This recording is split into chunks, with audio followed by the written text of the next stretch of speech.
Assalamualaikum warahmatullahi wabarakatuh. Selamat siang. Kami dari kelompok satu ingin melakukan pembahasan dengan tema pengantar pendidikan Pancasila. Sebelum memulai pembahasan, kami akan melakukan perkenalan diri terlebih dahulu. Dimulai dari saya. Perkenalkan, nama saya Gerald Andrew Manjatri dengan NIM 231011403735. Saya lanjutkan ke saudara Ahmad. Baik, perkenalkan nama saya Muhammad Solahuddin Alaibi Yunus dengan NIM 231011402474. Saya lanjutkan kepada saudara Hafiz. Perkenalkan, nama saya Maulana Hafiz Madli, NIM 231011402814. Saya lanjutkan ke saudara Jevanya. Perkenalkan, nama saya Zevanya Juan Valendra Bani dengan NIM 231011400585. Oke, saya lanjutkan kepada saudara Afriati. Baik, perkenalkan saya Afriati Rohmah dengan NIM 23101140452552. Maaf. Di sini, kami kelompok 1 akan membahas materi pengantar pendidikan Pancasila. Sebelum kita memulai memasuki pembahasan kali ini, kami akan mempersilakan kepada Bapak Ahmad Munawwaruzaman untuk kata pendahuluannya walaupun hanya sepatah dua kata.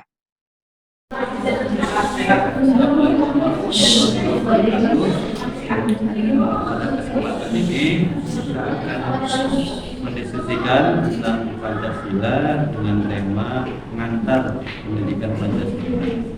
Adapun tujuan pembelajarannya yaitu mahasiswa memiliki pengetahuan tentang sejarah dan perkembangan pendidikan Pancasila. Selanjutnya mahasiswa mampu menjelaskan dinamika dan tantangan pendidikan Pancasila sendiri. Adapun materi pembelajarannya yaitu satu, bagaimana sejarah dan perkembangan pendidikan Pancasila. Yang kedua, bagaimana dinamika dan tantangan pendidikan Pancasila hingga masuk ke kurikulum perguruan tinggi. Baik, pada pembahasan kali ini saya akan membahas pada pengantar, kita akan diajak untuk memahami konsep, hakikat, dan perjalanan pendidikan Pancasila di Indonesia. Hal tersebut sangat penting untuk diketahui karena berlakunya pendidikan Pancasila di perguruan tinggi sangat mengalami pasang surut. Selain itu, kebijakan penyelenggara pendidikan Pancasila di perguruan tinggi tidak serta-merta diimplementasikan, baik di perguruan tinggi negeri maupun di swasta. Maka dari itulah lahir ketentuan Pasal 35 Ayat Undang-Undang Nomor 12 Tahun 2012 yang menyatakan bahwa kurikulum pendidikan tinggi wajib memuat mata kuliah agama, Pancasila, kewarganegaraan, dan bahasa Indonesia untuk menunjukkan bahwa negara berkehendak agar pendidikan Pancasila dilaksanakan dan wajib dimuat dalam kurikulum perguruan tinggi manapun, baik swasta maupun negeri, sebagai mata kuliah yang berdiri sendiri. Dengan demikian, mata kuliah Pancasila juga dapat lebih difokuskan dalam membina pemahaman dan penghayatan mahasiswa mengenai ideologi bangsa Indonesia itu sendiri. Hal tersebut berarti Pancasila diharapkan dapat menjadi roh dalam membentuk jati diri mahasiswa guna mengembangkan jiwa profesionalitasnya sesuai dengan bidang studinya masing-masing. Pendidikan Pancasila dalam hubungannya dengan kehidupan berbangsa dan bernegara, pendidikan Pancasila memiliki urgensi bagi mahasiswa atau generasi muda. Tentu kita dapat mempelajari pendidikan Pancasila bagi semua kalangan. Dan dalam perjalanan sejarah bangsa Indonesia, sesungguhnya nilai-nilai Pancasila itu ada banyak seperti percaya kepada Tuhan dan toleran, bergotong royong, musyawarah, solidaritas, atau kesetiakawanan sosial, dan sebagainya. Manifestasi prinsip gotong royong dan solidaritas secara konkret dapat dibuktikan dalam bentuk pembayaran pajak yang dilakukan warga negara atau wajib pajak.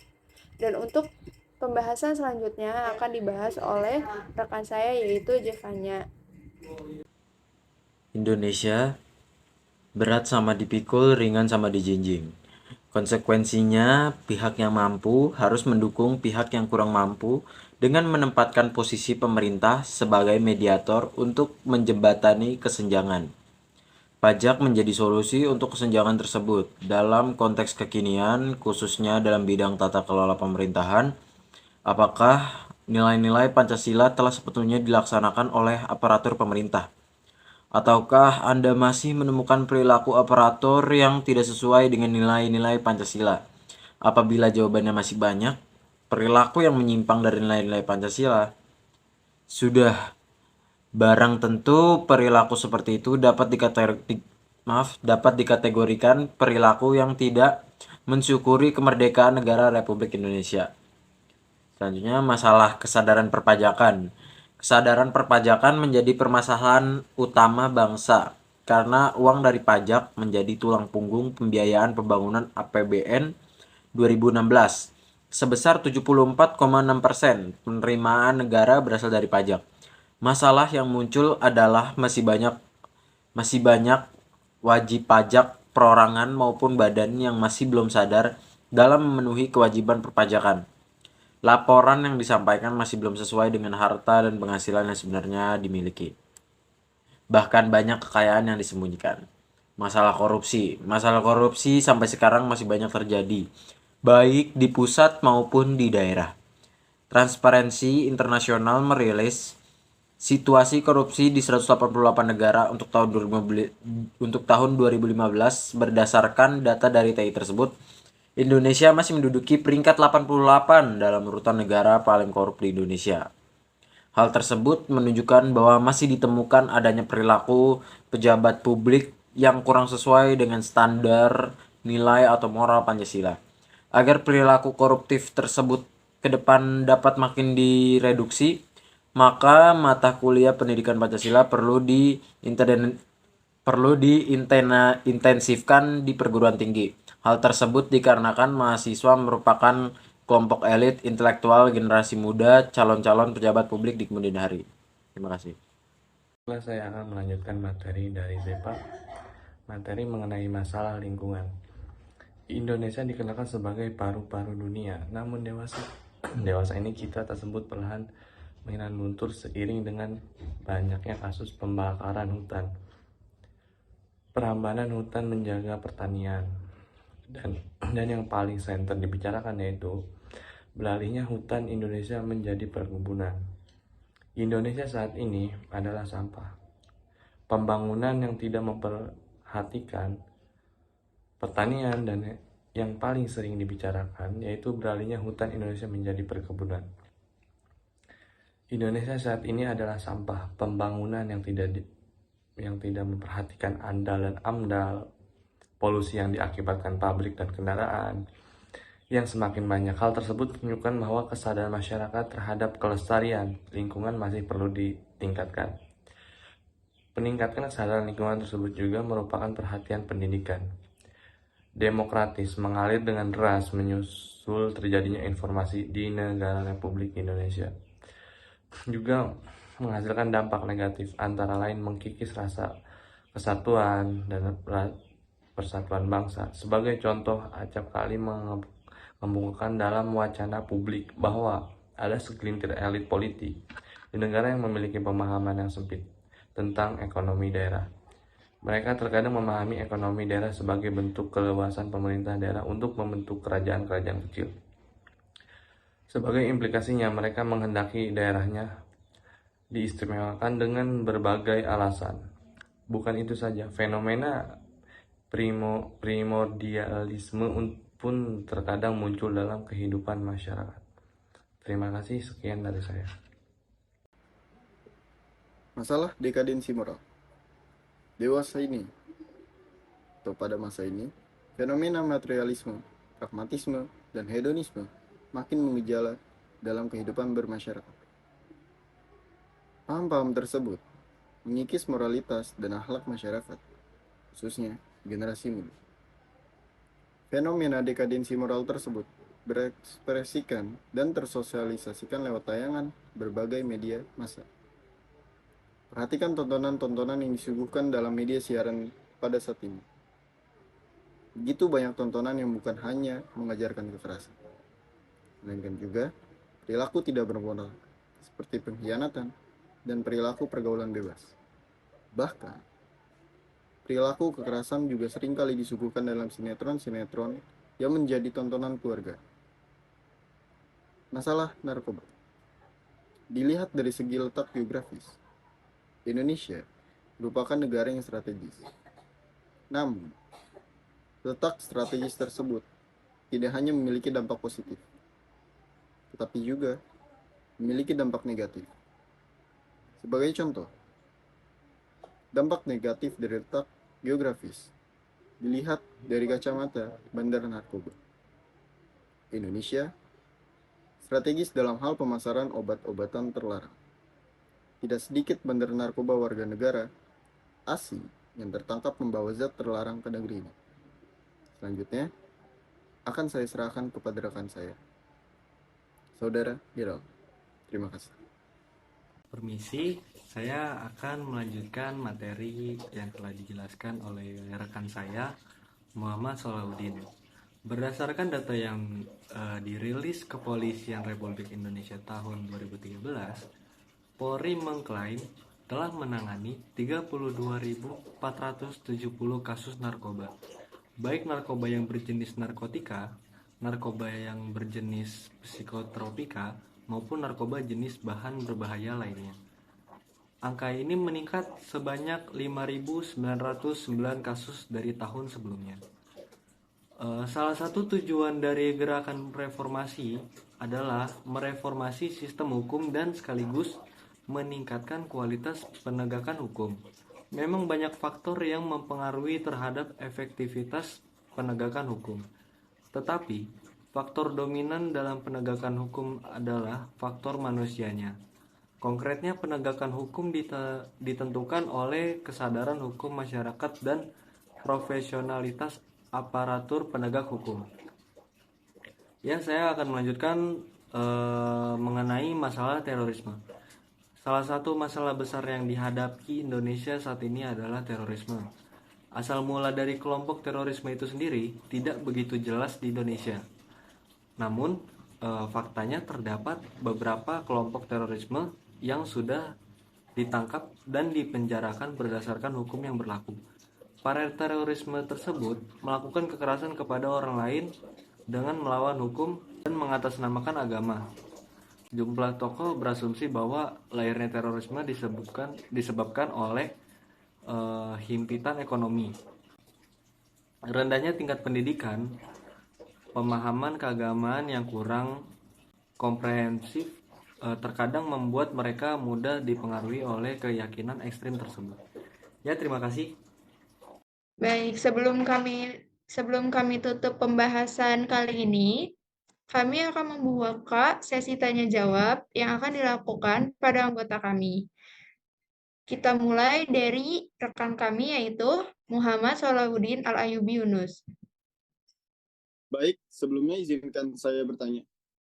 Siapa saja tokoh yang dibutuhkan untuk mengatasi masalah-masalah sosial di Indonesia? Terima kasih. Pertanyaannya sangat baik dari Ahmad. Siapakah adakah ingin menjawab atau bagaimana? Ya, silakan dengan rekan kami, Gerald. Ya, saya akan menjawab pertanyaan dari Muhammad Solahuddin. Beberapa tokoh yang dibutuhkan untuk mengatasi masalah tersebut antara lain tokoh penggiat anti narkoba, tokoh penegak hukum yang adil, dan tokoh anti terorisme. Terima kasih atas jawaban dari Gerald. Apakah cukup untuk Saudara Muhammad Solahuddin? Jawaban dari Gerald? Cukup, terima kasih. Baik, untuk pertanyaan selanjutnya apakah ada yang ditanyakan lagi? Ya, silakan. Ya, permisi, saya izin memberikan pertanyaan kepada rekan-rekan kami. Saya ingin bertanya satu pertanyaan mengenai bagaimana cara menangani masalah narkoba di Indonesia menurut materi tersebut. Baik, pertanyaan yang sangat bagus. Jadi silakan, apakah ada jawaban yang harus langsung dijawab atau mau menunggu terlebih dahulu? Ya, silakan kepada Fadli Hafiz. Baiklah, saya akan menjawab pertanyaan dari Gerard. Cara menangani masalah narkoba, menurut materi tersebut tidak disebutkan secara spesifik. Namun, bagi mahasiswa diharapkan dapat menyangkal penyebaran narkoba di masa depan. Terima kasih. Baik, terima kasih kepada rekan kami yaitu Fadli telah menjawab dan membantu Gerald. Apakah cukup untuk jawabannya? Ya, sudah sangat cukup. Terima kasih, Fadli. Ya, terima kasih. Apakah Fadli mempunyai pertanyaan untuk selanjutnya? Baik, Ya, saya akan menanyakan apa saja dampak negatif dari reformasi menurut ringkasan tersebut. baik. Terima kasih Fadli untuk pertanyaannya. Apakah jawaban telah disiapkan dan siap dibaca atau diberitahukan?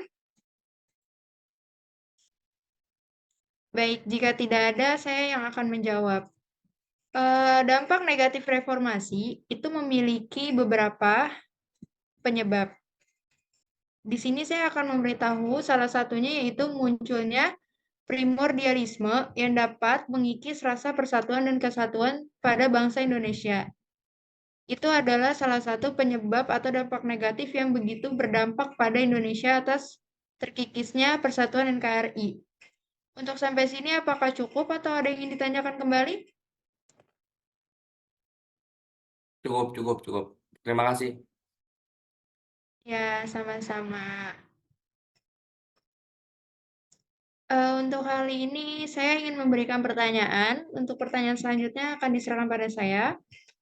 Saya ingin bertanya, apa saja atau bagaimana masalah-masalah sosial yang sedang dihadapi Indonesia yang saat ini terjadi marak di Indonesia berdasarkan materi yang telah kita bahas. Bagaimana untuk pertanyaannya? Apakah siap untuk dijawab? Oh ya, baik. Silakan kepada rekan kami, Jevanya. Ya, saya akan menjawab pertanyaan dari rekan Afriati. Berdasarkan ringkasan dokumen tersebut, beberapa masalah sosial yang dihadapi bangsa Indonesia saat ini antara lain, yang pertama adalah masalah kesadaran perpajakan. Masih banyak wajib pajak yang belum sadar memenuhi kewajiban perpajakannya. Yang kedua adalah masalah korupsi. Korupsi masih marak terjadi di pusat maupun daerah. Yang ketiga adalah masalah lingkungan hidup. Banyak kerusakan hutan dan polusi akibat pembangunan yang tidak ramah lingkungan. Yang keempat adalah masalah demokratisasi. Munculnya primordialisme dan pemahaman sempit tentang otonomi daerah. Yang kelima adalah masalah dekadensi moral. Maraknya materialisme, pragamanitisme, dan hedonisme yang merusak moralitas. Yang keenam adalah masalah narkoba. Indonesia rawan sebagai jalur peredaran narkoba internasional. Yang ketujuh adalah masalah penegakan hukum yang lemah. Dan yang terakhir adalah masalah terorisme, munculnya kelompok radikal yang mengatasnamakan agama. Ya, itu saja. Apakah Terima Saudara kasih. Afriati Terima puas kasih dengan banyak jawaban? atas puas. Terima kasih banyak atas jawabannya dan bantuannya Kakak Jevanya. Apakah rekan kami Jevanya memiliki pertanyaan untuk ditanyakan? Ya, boleh. Saya ingin menanyakan untuk rekan saya yang Silakan. selanjutnya, mengapa pendidikan Pancasila penting untuk diajarkan di perguruan tinggi menurut ringkasan tersebut? Baik, untuk pertanyaan terakhir, silakan untuk yang ingin menjawab. Baik, Saya akan menjawab. Kakak Muhammad. Saya akan menjawab pertanyaan dari saudara Zeta. Pendidikan Pancasila penting untuk diajarkan di perguruan tinggi agar mahasiswa sebagai calon pemimpin bangsa lebih memahami dan menghayati ideologi Pancasila. Diharapkan hal ini dapat mengurangi perilaku menyimpang seperti korupsi dan radikalisme di masa depan. Terima kasih. Baik, untuk penutupan kali ini, mohon maaf jika ada kesalahan kata yang kami ucapkan atau kekurangan dalam materi kami, mohon dimaafkan. Sekian, terima kasih. Selesai sudah sesi tanya jawab dan selesai juga pembahasan materi yang telah kami sampaikan. Kurang atau lebihnya mohon dimaafkan dan jika ada kesalahan mohon dimaklumi dan mohon dimaafkan pula. Sekian dari kelompok 1. Saya Afriati Rohmah, perwakilan dari kelompok 1 kami ucapkan terima kasih Terima banyak. kasih.